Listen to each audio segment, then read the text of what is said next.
Well, it's August 4th, 2022. A really nice day on the range here. Nice afternoon.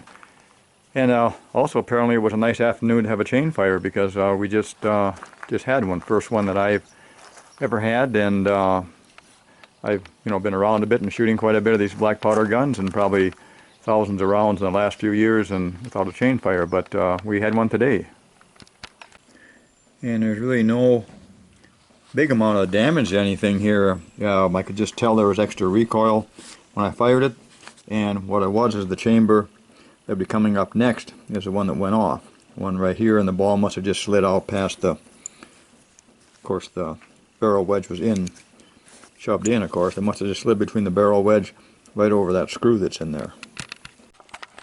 Also, when it comes to chain fires, I've kind of always followed the school of thought that when the cylinder here fires, somehow the flame from that or the hot gas gets by the projectile that's loaded here, or on this side over here, gets by that somehow, gets into the powder charge, and then ignites that chamber, causing what we call the chain fire. So actually you get this one when you're shooting to go off, and this one, or possibly the one over here.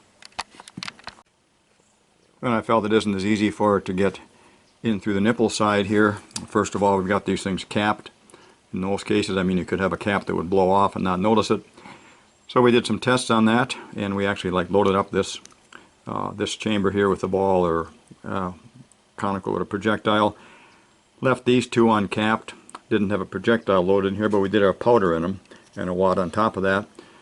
And we fired this one, and neither one of these two went off, and did that test several times, and that kind of gave me some more evidence or more weight to the idea that this isn't the side of the cylinder that happens on.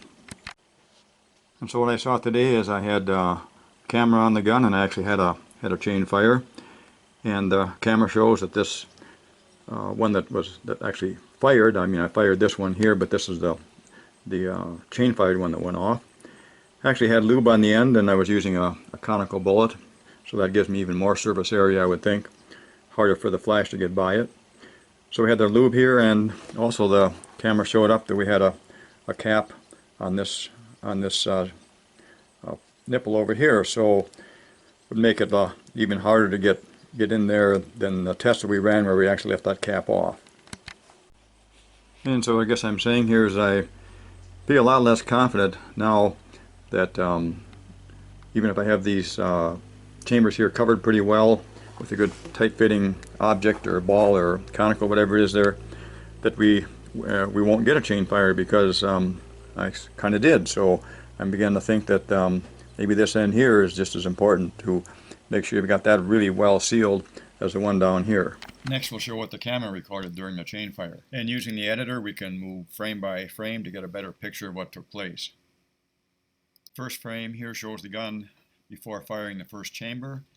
Cap and lube are in place on the chamber that will fire next. This frame shows the muzzle blast and also the gas that escapes back through the nipple of the chamber that was just fired. Next is interesting because we have what appears to show some sort of ignition of the cap on the adjacent chamber that's about to chain fire. This chamber then fires, and the gun further recoils with the conical bullet passing along the left-hand side of the barrel just above the barrel wedge. Next, we get the whiteout as the camera tries to focus on the smoke of the chain fire.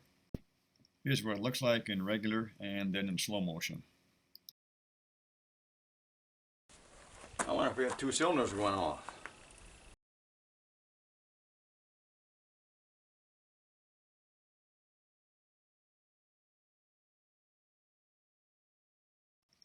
Close look at our frame. From the slow motion we can actually see the flame coming out of that chamber that just fired.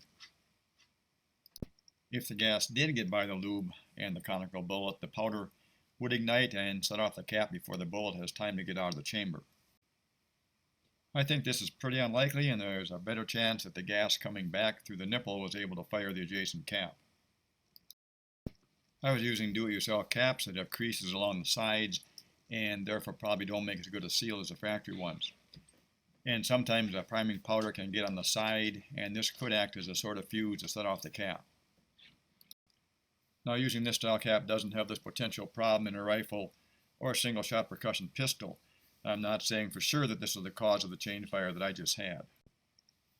So this video and the experience that I had shouldn't be taken as clear evidence that chain fires occur only from the nipple side of the cylinder, but rather to emphasize how important it is to have a good seal on both ends of the chambers of any cap and ball pistol.